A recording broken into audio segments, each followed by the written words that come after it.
Assalamualaikum warahmatullahi wabarakatuh. Hello everyone, di video kali ini saya akan membahas materi tentang kurikulum pembelajaran, yang mana referensi materi ini saya dapatkan dari video yang tertera di deskripsi box. Baiklah, kita langsung saja masuk ke materi. Kurikulum pembelajaran. Nah, apa sih kurikulum itu? Dan bagaimana kaitannya dengan pembelajaran? Kurikulum adalah seperangkat rencana dan pengaturan mengenai tujuan, isi, dan bahan pelajaran serta cara yang digunakan sebagai pedoman penyelenggaraan kegiatan pembelajaran untuk mencapai tujuan pendidikan tertentu. Kurikulum itu bersifat kompleks dan multidimensi. Kurikulum dapat dimaknai sebagai titik awal sampai titik akhir pengalaman belajar murid. Kurikulum juga diibaratkan sebagai jantungnya pendidikan. Jika jantungnya lemah, maka proses penyaluran darah tidak lancar dan bisa berakibat fatal. Menurut Ralph Taylor, dalam bukunya The Basic Principle of Curriculum, mengungkapkan bahwa ada 4 komponen dalam kurikulum, yang mana terdiri dari tujuan, konten, metode atau cara, dan evaluasi. Tetapi, pada umumnya, beberapa negara mengklasifikasikan komponen kurikulum menjadi 3 bagian, yaitu tujuan pembelajaran atau konten, panduan pedagogi, dan panduan asesmen. Komponen itu dapat kita gunakan dalam mendesain kurikulum dan pembelajaran berdasarkan kebutuhan murid, mulai dari kompetensi apa yang akan dimiliki murid, sampai proyeksi masa depan dan bagaimana cara mewujudkan atau mencapai kompetensi tersebut. Dengan begitu, sangat jelas bahwa murid menjadi acuan atau core dari kurikulum itu sendiri. Lalu, apa sih peran dan fungsi kurikulum? Kurikulum merupakan salah satu komponen penting dalam sistem pendidikan nasional. Kurikulum berperan sebagai pedoman dan acuan dalam pembelajaran. Sedangkan, fungsi kurikulum bagi guru adalah untuk memandu dalam proses belajar murid. Peran dan fungsi kurikulum dapat dioptimalisasikan dalam kerangka yaitu 1. Mewariskan nilai dan budaya masyarakat yang relevan dengan masa kini. Kedua, mengembangkan sesuatu yang dibutuhkan saat ini dan masa depan.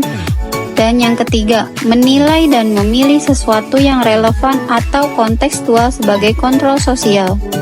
Transformasi pembelajaran dengan paradigma baru menekankan pada penguatan kompetensi dan materi esensial atau bermakna, bukan banyaknya dari materi atau konten yang didapatkan murid, melainkan konten atau materi yang esensial dalam pembelajaran yang dilaksanakan secara mendalam. Proses pembelajaran tersebut salah satunya dapat menggunakan siklus pembelajaran inquiry, yang menekankan pada rasa ingin tahu sebagai dorongan belajar yang kuat pada murid. Lalu, seperti apa sih siklus pembelajaran inquiry itu? Yaitu yang pertama, menumbuhkan rasa ingin tahu murid.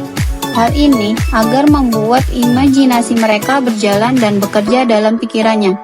Yang kedua, mencari tahu, mengumpulkan data, fakta, dan bukti dari eksplorasi apa yang murid telah ketahui serta menemukan informasi baru dengan beragam keterampilan yang mereka miliki.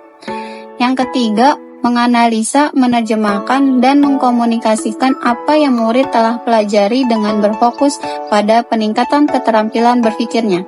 Nah, yang keempat, membuat koneksi, menghubungkan dengan topik lain yang terkait dengan konteks diri murid dan lingkungannya. Yang kelima, mendorong murid mengambil makna dari kegiatan belajarnya melalui penyelidikan. Juga murid mendalami rasa ingin tahu lebih jauh dari pertanyaan-pertanyaan mereka yang belum terjawab di diri mereka. Dan yang keenam, aksi atau tindakan merefleksikan apa yang telah murid pelajari dan membuat aksi nyata dari pembelajaran bermakna yang didapatkannya. Aksi ini muncul karena inovasi internal dari dalam diri murid. Karena kurikulum bersifat dinamis, maka harus diadaptasi atau terus dikembangkan sesuai konteks dan karakteristik murid demi membangun kompetensi sesuai kebutuhan mereka.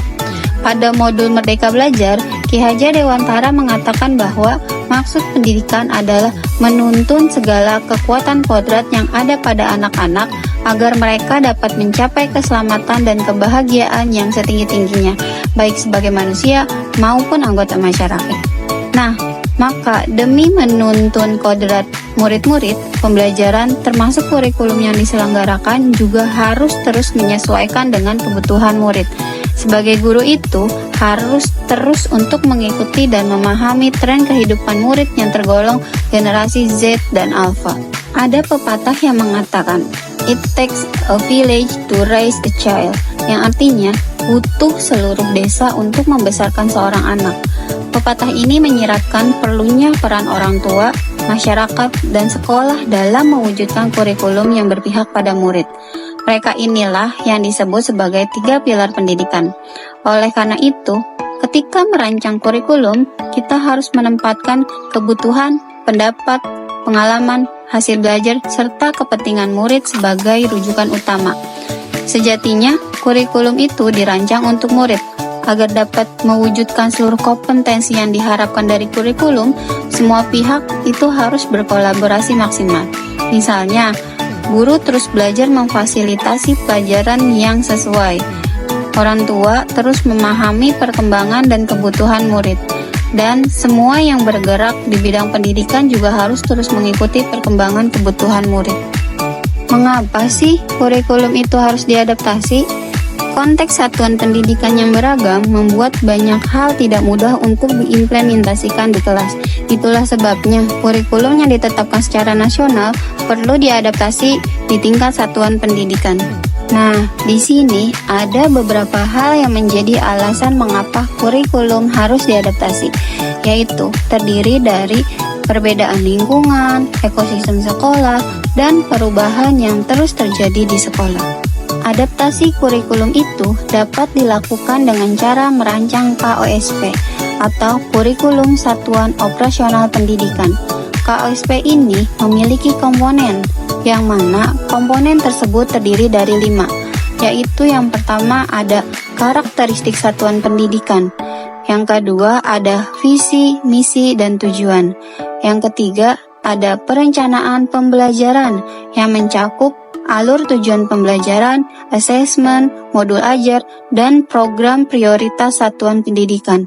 Yang keempat, ada pengorganisasian pembelajaran yang mencakup muatan kurikulum, beban belajar, program intrakurikuler, ekstrakurikuler, serta proyek penguatan profil pelajar Pancasila.